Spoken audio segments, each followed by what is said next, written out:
Hello everyone. मैंने six semester का जो सिलेबस स्टार्ट किया था, यूनिट फर्स्ट स्टार्ट किया था, वो मेरे नोट्स कंप्लीट नहीं हो पाए।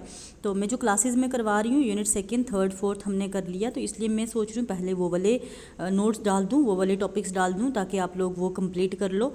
फिर जो पेंडिंग बच जाएगा यूनिट फर्स्ट का तो वो मैं लास्ट पे डाल दूँगी, क्योंकि उसके नोट्स मेरे ना अभी कंप्लीट नहीं, मुझे टाइम नहीं मिल पाता, मैं खुद लिख नहीं पा रही हूँ। तो ये जो मैं नोट्स डालूँगी ये वाले मैंने क्लास में लिखवाए हुए हैं, बच्चों के नोट्स लेके मैं डालूंगी।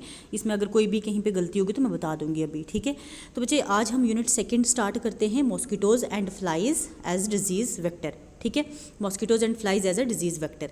तो उसके बाद हमारे पास मेंशन किया हुआ है मॉस्किटो बॉर्न डिजीजेज। इसमें थोड़ी सी पहले हम इंट्रोडक्शन करेंगे, देन उसके बाद हम आ जाएंगे जो इसकी डिजीज़ मेंशन की हुई है सिलेबस में, ठीक है। अब बच्चे अगर मॉस्किटो की बात करें तो ये एक बिल्कुल छोटा सा मिज लाइक इंसेक्ट होता है। मिज का मतलब बड़ा छोटा सा माइन्यूट सा इंसेक्ट होता है जो क्लियोसिडी फैमिली से बिलोंग करता है। ऑर्डर इसका डिप्टेरा रहता है, क्लास इसकी क्या रहेगी, इंसेक्टा रहेगी, ठीक है।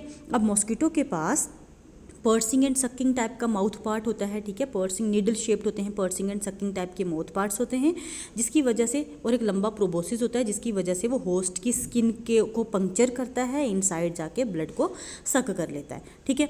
उसके बाद जब वो ब्लड सक करता है तो बहुत सारी अलग अलग टाइप की डिजीज़ को स्प्रेड करता है, जिसमें हमारे पास मलेरिया आ जाती है, डेंगी आ जाती है, ठीक है। जिसमें हमारे पास क्या क्या आ जाएंगी, मलेरिया, डेंगी है, चिकनगुनिया है, देन उसके बाद फिलेरियासिस है। ये सारी डिजीज़ जो मॉस्किटो की वजह से स्प्रेड होती हैं, ठीक है। उसी की वजह से मॉस्किटो को डेडलीस्ट एनिमल कंसीडर किया जाता है पूरी वर्ल्ड में कि ये एक डेडलीस्ट एनिमल है।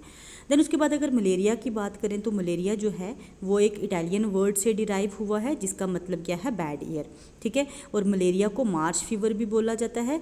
मार्च फीवर क्यों, क्योंकि स्वैम्पी एरियाज जो पता है, जो दलदल वाले, जहाँ थोड़ा पानी होता है, थोड़ी सॉफ्ट सी साइल टाइप का होता है, तो उस एरिया में ज़्यादा देखने को मिला, उसके बेसिस पे इसको मार्च फीवर भी बोला जाता है, ठीक है। अब हम बच्चे करेंगे मलेरिया, जो आपके सिलेबस में मेंशन किया हुआ है। मलेरिया देखो, आपको ना आपकी जो बुक हैं, प्रोवाइडेड बुक्स हैं जो मार्केट में अवेलेबल हैं, मैंने वो चेक की हैं, उसमें लाइफ साइकिल मेंशन की हुई है। लेकिन आपको लाइफ साइकिल करने की कोई ज़रूरत नहीं, प्लाज्मोडियम की लाइफ साइकिल करने की ज़रूरत ही नहीं है। मैंने 2-3 पेपर भी चेक किए हैं, किसी पेपर में प्लाज्मोडियम की लाइफ साइकिल नहीं पूछी हुई। 15 मार्क्स का अगर आपको डिजीज़ का क्वेश्चन आता है तो 2 डिजीज़ को मैंशन करके पूछ लेते हैं, कोई भी 2 डिजीज़ को। एक डिजीज़ 15 में भी नहीं आती है, ठीक है। तो ये मलेरिया है, ये आपको 15 में अकेली नहीं आएगी, 7 में आ सकती है, 15 में आएंगी तो 2 आएंगी, ठीक। तो इसलिए हम सीधा डिजीज़ करेंगे, लाइफ साइकिल पे हम नहीं जाएंगे। अच्छा, कॉजेटिव एजेंट की बात करें, मलेरिया किस वजह से होता है, तो ये हमारे पास एक प्रोटोजोन पैरासाइट जिसका नाम होता है प्लाज्मोडियम। अब प्लाज्मोडियम की 4 स्पीशीज होती हैं, Plasmodium vivax, Plasmodium oval, Plasmodium falciparum और प्लाज्मोडियम मलेरिये। MALARIAE लिख देना, मलेरिये, ठीक है, ये होती है। उसके बाद प्लाज्मोडियम विवेक्स जो है वो सबसे ज़्यादा मलेरिया कॉज कराती है, लेकिन सबसे डेंजरस मलेरिया कॉज कराने वाला कौन सा है, फेल्सीपैरम, ठीक है। डेंजरस मलेरिया फेल्सीपैरम, और जो मेजोरिटी में कराती है प्लाज्मोडियम विवेक्स, ठीक है।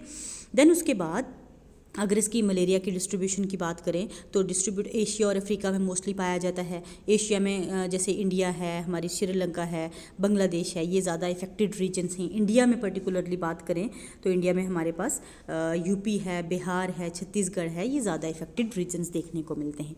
अब मोड ऑफ ट्रांसमिशन की किस तरह से मलेरिया एक पर्सन से दूसरे में स्प्रेड होगा, ठीक है। तो मलेरिया इन्फेक्टेड से नॉर्मल पर्सन में स्प्रेड होता है by the bite of female anopheles mosquito.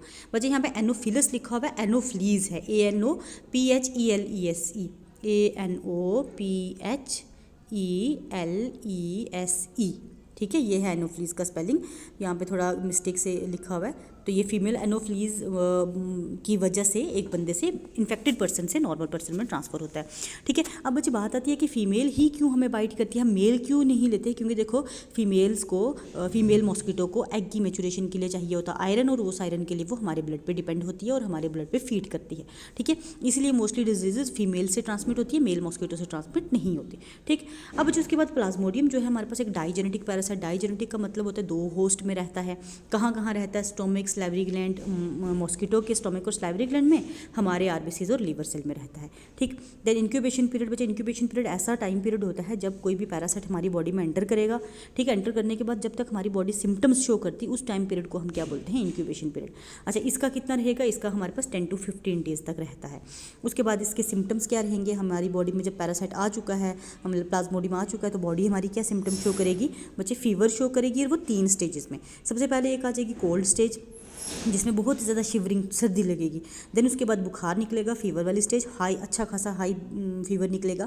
Then उसके बाद स्वेटिंग स्टेज, फिर उसके बाद बंदा नॉर्मल हो जाता है। अब ये बच्चे जो 3 मैंने बताए कोल्ड, हॉट और स्वेटिंग, ये पीरियोडिक में रन करेंगे, मतलब सुबह हो गया, फिर दोबारा से दिन को हो सकता है, फिर रात को दोबारा यही वाली स्टेजेस रिपीट होती हैं मलेरिया के केस में। उसके अलावा हेडेक हो सकती है, लेथार्जिक, बंदा बड़ा लेजी हो जाता है, कुछ काम करने को मन नहीं करता, वीकनेस हो जाती है, एनीमिया मतलब ब्लड की डेफिशिएंसी हो जाती है, आरबीसीज की पर्टिकुलरली डेफिशिएंसी हो जाती है, ये मलेरिया की वजह से। ठीक है, अब देखो बच्चे जिसको मलेरिया हो चुका है उसको डायग्नोज हमने करना है। डायग्नोज कैसे करेंगे? ब्लड टेस्ट किया जाता है। ठीक है, अब प्लाज्मोडियम क्या करता है बच्चे? प्लाज्मोडियम जो हमारी हीमोग्लोबिन में रेड कलर की पिगमेंट होती है उसको कन्वर्ट कर देता है किसमें? येलो कलर की पिगमेंट में, जिसका नाम है हीमोजोइन। ठीक है, अब जिसका ट्रीटमेंट देखो ये बहुत आसानी से ठीक हो जाती है। इसको नॉर्मली क्विनोन या क्लोरोक्विनोन या मिथाइलोक्विनोन ये दी जाती हैं इसको ट्रीट करने के लिए।